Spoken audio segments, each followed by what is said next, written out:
ने ऐसा क्या कह दिया है जिस पर बवाल मचा हुआ है और अब उनकी सफाई भी सामने आई है। बड़ी खबर जो इससे जुड़ी हुई आ रही है वो आपको बता दें। संपत्ति वाले बयान पर सैम पित्रोदा ने सफाई दी है। मेरे बयान को गलत तरीके से पेश किया गया है, सैम पित्रोदा ने कहा है। कांग्रेस के घोषणा पत्र पर झूठ जो है वो फैलाया जा रहा है। घोषणा पत्र पर प्रधानमंत्री झूठ बोल रहे हैं। तो पहले तो बयान दिया सैम पित्रोदा ने और उसके बाद अब अपने बयान पर सफाई देते हुए नजर आ रहे हैं। उन्होंने कहा है कि प्रधानमंत्री कांग्रेस के घोषणा पत्र पर झूठ फैला रहे हैं और मेरे बयान को गलत तरीके से पेश किया गया।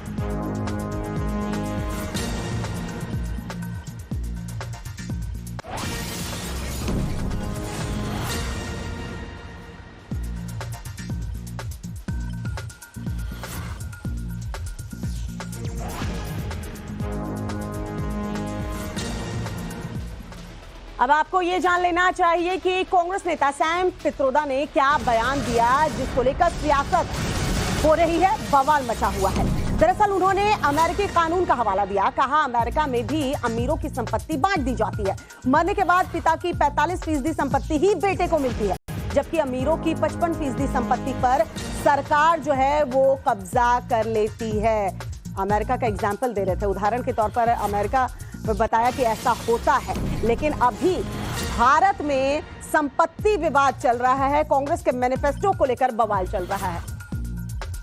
आपको सुनाते हैं सैम पित्रोदा ने कहा क्या जिस पर बवाल मच रहा है।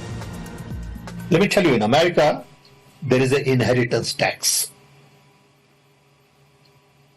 So if, let's say, one has $100 million worth of wealth, and when he dies, he can only transfer probably 45% to his children. 55% is grabbed by government. Now that's an interesting law. It says, you in your generation made wealth. You are leaving now. You must leave your wealth for public. Not all of it, half of it. Which to me sounds fair. In India, you don't have that.